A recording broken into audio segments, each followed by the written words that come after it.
So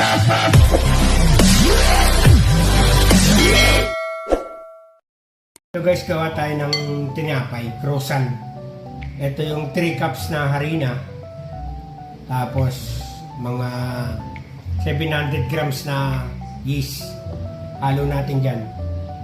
Tapos half tablespoon ng Basta mix na natin yung dry ingredients. Punta naman tayo sa wet.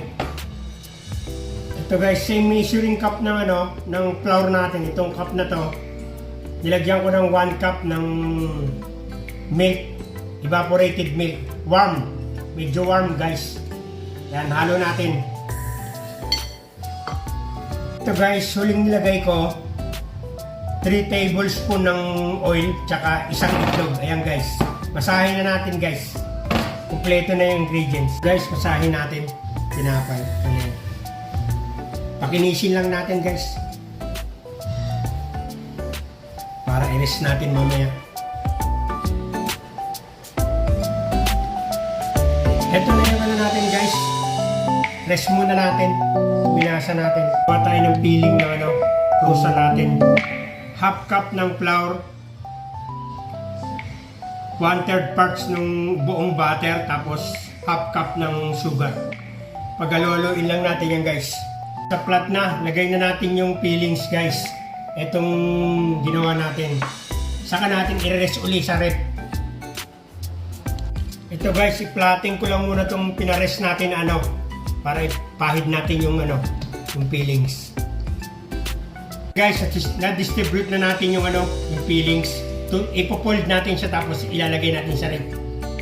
Peelings.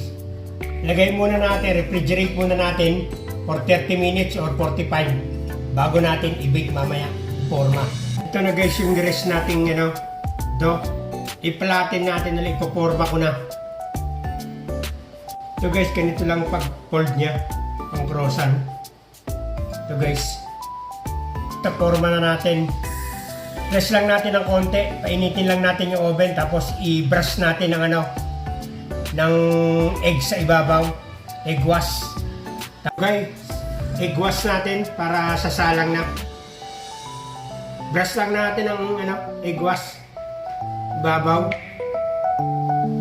So guys, ready na. Salang na natin guys, 40 to 45 minutes sa oven.